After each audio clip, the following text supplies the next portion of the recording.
axe qui est celui de la promotion du secteur privé, où nous analysons les rapports qui ont été publiés par le Doing Business, qui nous montrent que le Burundi a fait des progrès extraordinaires en matière de facilitation des affaires. Comme par exemple, pour la création d'emplois, et le rang que nous occupions en 2012, qui est 99, l'an passé, nous étions au rang de 27 en termes de création d'entreprises. Et aussi, nous avions également des problèmes dans le transfert de la propriété où nous étions classés 143e. Nous avons gagné pratiquement 19 places aujourd'hui, etc. Et que pour les 3 années consécutives de l'analyse du Doing Business, nous avons constaté que le Burundi figure parmi les top 10, c'est-à-dire les 10 premières économies du monde à avoir réalisé des réformes assez substantielles pour la facilitation des affaires. Alors, un autre indicateur que j'aimerais vous dire, c'est l'évolution du crédit à l'économie, ce qui montre l'effort que concentre l'économie nationale pour faciliter le développement du secteur privé. C'est que si l'on compare les années 2012 et 2013, il y a 50 milliards de plus qui ont été injectés dans le secteur privé.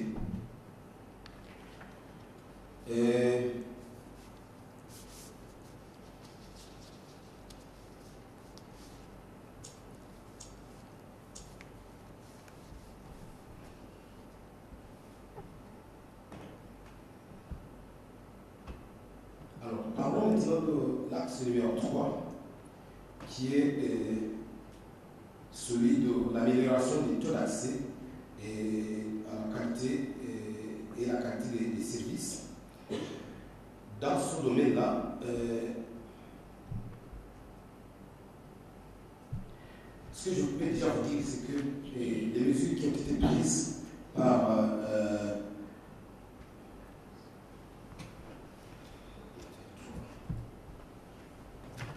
des mesures qui ont été consenties par les autorités en matière de facilitation des soins aux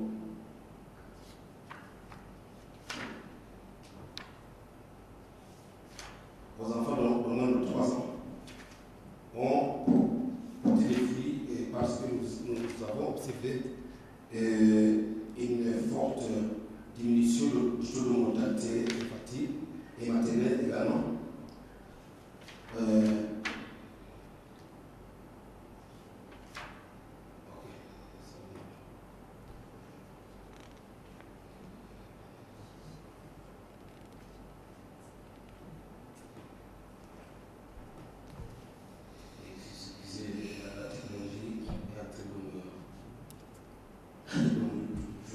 Bon, maintenant, nous avons observé, par exemple, dans le secteur de l'éducation, que le taux de scolarisation des enfants à l'école primaire a très très fortement augmenté. Parce qu'aujourd'hui, nous sommes autour et dépasse déjà les 130%. Pourquoi? Parce que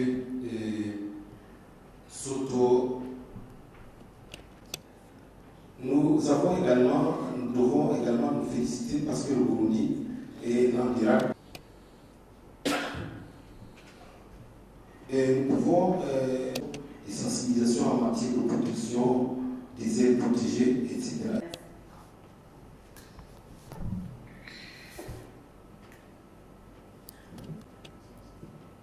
Autre question?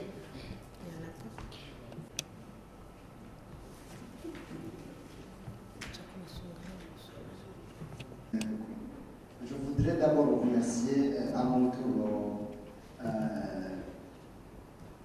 le ministre qui préside cette réunion et bien évidemment aussi à les autres ministres Mais aussi, j'aimerais savoir pourquoi les autres ministres ne sont pas venus. Est-ce que la question n'est pas importante ou vous venez de nous présenter les réalisations, les résultats. Vous en train de célébrer la journée internationale de lutte contre la corruption. Là, je m'adresse au ministre de la journée internationale de lutte contre la corruption, c'est aujourd'hui. Le Burundi continue. Je parle de cela surtout en regardant comment le gouvernement est public. Nous voyons qu'il y a à rejeter par aujourd'hui du traitement des dossiers FACON 50, DCCLP 1 et DCCLP 2. On s'attendait à ce que, d'abord au niveau du DCCLP 2, on s'attendait à ce que le taux de croissance, les prévisions, on arrive au moins à 8. Mais aujourd'hui, on est à 4. Et demi. Si vous parlez alors de l'amélioration du PIB, vous vous appuyez sur quels chiffres. Nous savons que des pays comme le nôtre, qui ont connu des situations de guerre comme le nôtre, vous le savez actuellement, ils se trouvent, ils ont un taux de croissance qui se trouve entre 7 et 8. Vous êtes au courant. Pourquoi pas le Burundi n'a pas ce taux de croissance? Vraiment, j'ai beaucoup de questions, mais nous voyons que si rien n'est fait, nous risquons de ne pas avoir réellement les résultats que nous avons. Ma dernière question, c'est par rapport aux questions qui ont été posées à Genève. À part, si je ne me trompe pas, le ministre de la bonne gouvernance qui n'était pas à Genève, peut-être aussi la ministre de l'Agriculture, on était à Genève pour que le CCLP 2 soit financé. Toutes les questions qui ont été posées là-bas n'ont pas eu jusqu'aujourd'hui, n'ont pas eu de réponse. Pourquoi les conditionnalités qui ont été exigées par les partenaires du Burundi n'ont pas été honorées. Je sais que le ministre des Finances connaît ces conditionnalités, je ne vais pas les répéter ici. Où se trouve évidemment le problème pour que ces conditionnalités puissent être débloquées? Répétez, s'il vous plaît. L'équité. Est-ce que c'est ce que nous observons aujourd'hui?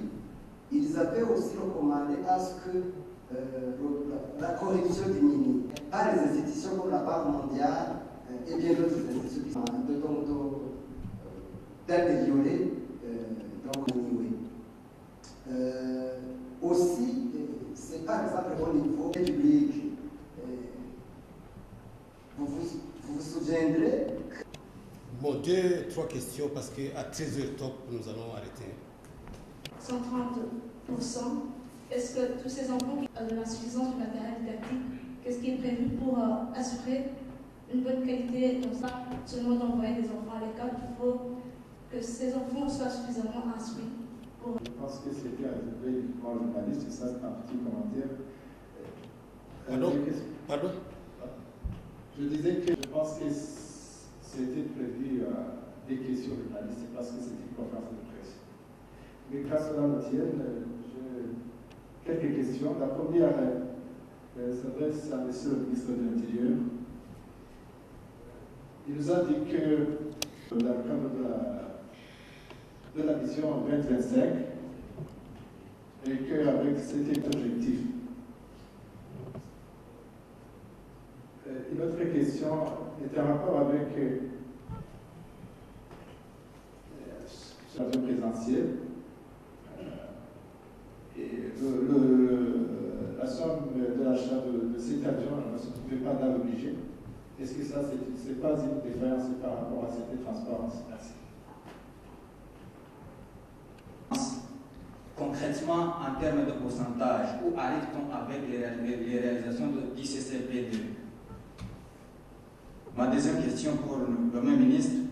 Vous avez parlé de l'inflation où le Burundi est sur une bonne position. C'est par rapport au pays de la communauté est-africaine ou par rapport à quoi? Ma troisième question est adressée au ministre de l'Intérieur. Il nous a parlé que d'ici 2025, le Burundi sera un pays de paix. L'incohérence de la Constitution et la loi sur les élections. J'aimerais savoir comment comptez-vous résoudre cette incohérence? Merci. Une nette production de l'activité qui est probablement représentant de la aussi au marché, sur nos marchés, ou nos consommateurs. Merci.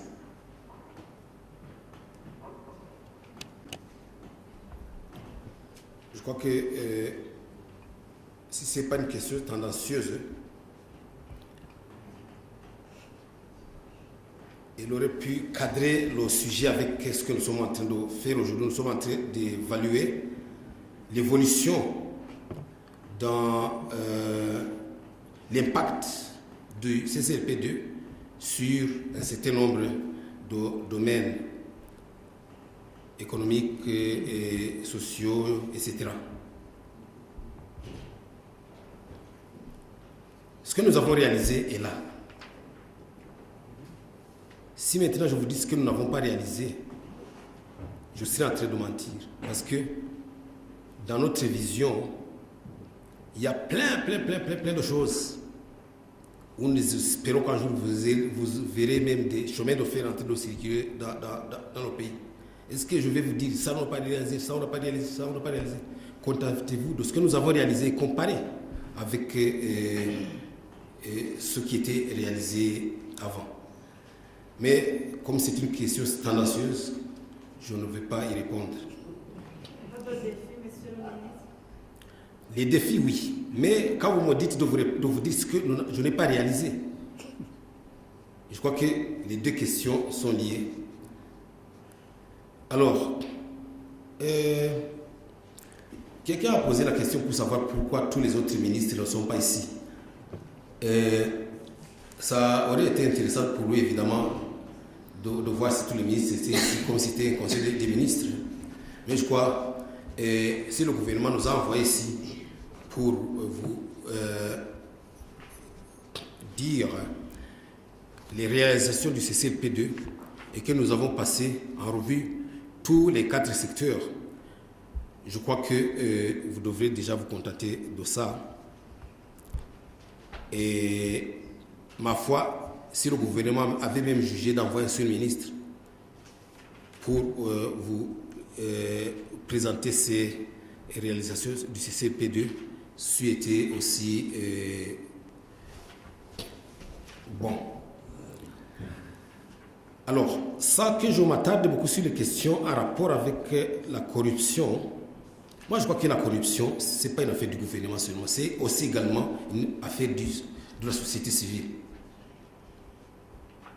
Quand on nous parle d'agents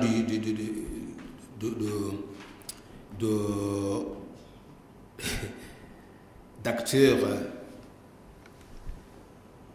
de lutte contre la corruption au Burundi qui ont des maisons au Luxembourg,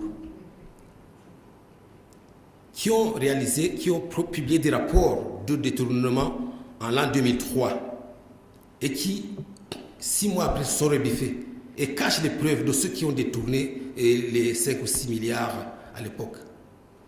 Pourquoi ils n'aident pas le gouvernement à mettre la main sur ces détournés-là? Je parle spécifiquement du représentant de l'UCOM. Vous avez produit un rapport et montré, preuve à l'appui, qu'il y a eu détournement dans une affaire d'importation de médicaments. Quelle est la suite? Pourquoi 6 mois après, vous vous êtes rebiffé et maintenant vous ne voulez plus collaborer avec le gouvernement pour qu'on puisse avoir ces preuves? Voilà, la corruption, c'est une affaire de nous tous. je ne dis pas beaucoup. Je vais laisser au ministre en charge de ce dossier vous parler. Alors, transparence de budget. Pourquoi l'avion, l'agent qui a acheté le budget, l'avion n'existe pas dans le budget? Je crois que la réponse est dans la question même. C'est que l'avion n'a pas été acheté dans le budget. Pourquoi je vais inscrire de l'argent pour acheter un avion dans le budget alors que l'avion n'a pas été acheté avec l'argent du budget? Si nous avons acheté un avion ou si nous l'avons reçu en cadeau, ce n'est pas à moi de répondre à cette question pour le moment. Vous attendrez et le moment voulu, vous aurez des explications. Mais si la loi budgétaire, si vous ne trouvez aucune dépense dans cette loi budgétaire, c'est que cette dépense-là ne sera pas faite avec le budget. Alors, il y a des questions que je ne sais pas qui a posé là, je crois qu'il n'a pas suivi l'exposé que j'ai fait parce que le pourcentage, je l'ai bien indiqué, nous avons déjà mobilisé 79%. Et puis, en comparant l'inflation, j'ai très bien dit que je comparais d'abord avec les années précédentes où nous avons culminé avec des taux d'inflation de l'ordre de 25%. C'est la comparaison. Et puis aussi, dans la sous-région, où avec un taux d'inflation de 8%, nous sommes largement meilleurs que ceux qui affichent des taux d'inflation de l'ordre de 30% dans la même sous-région. Et j'ai senti aussi dans la question du représentant de l'ONUCOM une certaine tendance à comparer le Burundi avec les autres pays. Pourquoi le Burundi n'atteint pas les mêmes performances que tel autre pays, etc., etc. Je crois qu'en réfléchissant bien, vous devriez savoir que tous les pays du monde ne sont pas comparables, ne sont pas dans les mêmes conditions, où l'on pourrait dire que les mêmes conditions engendrent toujours les mêmes effets.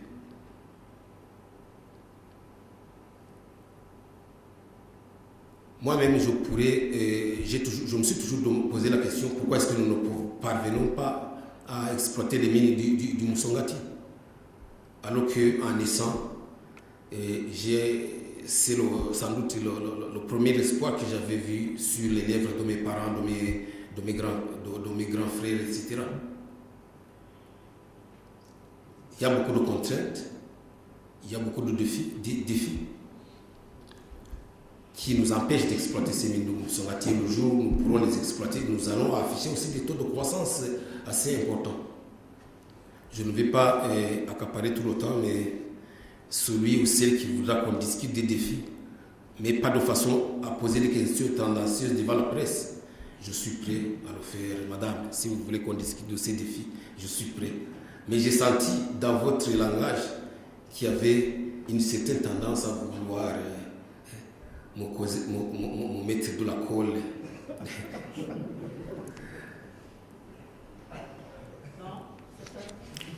Alors, je passe rapidement la question, le micro à mon voisin de droite, parce qu'il a été également épinglé.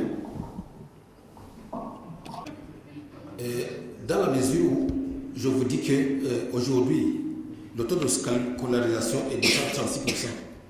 Vous voulez que je fasse une comparaison avec l'époque où le taux de scolarisation était de 40%. Et qu'à cette époque-là, l'enseignement était de qualité. Peut-être, l'enseignement était de qualité, mais était destiné à qui?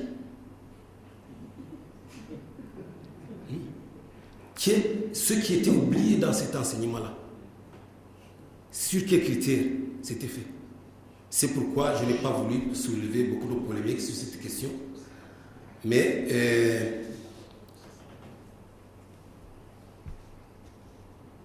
nous avons beaucoup de stratégies dans ce pays, éducation, environnement, finances publiques, etc., etc. Et chaque fois, malheureusement, nous devons avoir recours à nos partenaires pour pouvoir financer ces stratégies. Alors, nous avons une vision, même si certains d'entre vous semblent croire que cette vision-là est juste des mots qui sont écrits sur un parchemin. Mais sachez que celui qui n'a pas de vision, celui qui ne sait pas où aller, même si le vent est bon, il ne saura pas l'exploiter. Depuis plus de 50 ans, nous avons fait de la programmation pratiquement de la navigation à vue sans savoir où nous allons. Mais aujourd'hui, nous savons au moins où nous voulons aller. Et si nous n'y parvenons pas, au moins nous serons en train d'approcher. Tous les pays du monde maintenant, de la sous-région, ont des visions. Voilà, merci. Les questions qui viennent d'être posées, les réflexions qui viennent d'être faites. Je crois que les questions qui m'ont été adressées, c'est d'abord par Monsieur le Président de l'Olocom, à qui je remercie énormément. La première, c'est un rapport avec, je crois, le système judiciaire, l'amélioration du système judiciaire, la qualité de la justice burundaise, comme étant un handicap à la mise en œuvre des objectifs du cadre stratégique de lutte contre la pauvreté de deuxième génération. Je veux simplement dire que d'abord, il faut vraiment faire une appréciation objective de notre système judiciaire. Je crois que si on tient compte des données qui sont disponibles au sein des statistiques du ministère de la Justice, il y a lieu de reconnaître qu'il y a eu des améliorations. D'ailleurs, je pense que même le dernier rapport qui a été confectionné par les différents partenaires au ministère de la Justice ont confirmé que le système judiciaire burundais a fait des avancées énormes. Et cela a également été rappelé au niveau des états généraux qui ont été organisés, où pas mal de recommandations ont été formulées et qui sont en train d'être mises en application aujourd'hui. Et pour la première fois, il faut au moins reconnaître qu'au niveau du ministère de la Justice, le recrutement est maintenant transparent. Le recrutement des magistrats, il passe par un concours. Je pense que là, c'est une avancée très significative. Je pense qu'il faut aussi reconnaître le fait qu'aujourd'hui, tous les jugements qui étaient pendant dans les différentes juridictions de base viennent d'être exécutés. Je pense que c'est quand même très important parce qu'un jugement qui est rendu, qui n'est pas exécuté, n'a pas de sens. Aujourd'hui, plus de 90% de ces jugements ont été exécutés. Et troisièmement, je crois qu'il faut reconnaître aussi cette introduction de la procédure de flagrance, où aujourd'hui, lorsqu'une infraction est commise en flagrant délit, l'auteur est directement appréhendé et jugé aussitôt. Je pense que tout ça, ça constitue des innovations. Aussi, nous vous informerons que le rendement par magistrat s'est nettement amélioré par rapport aux années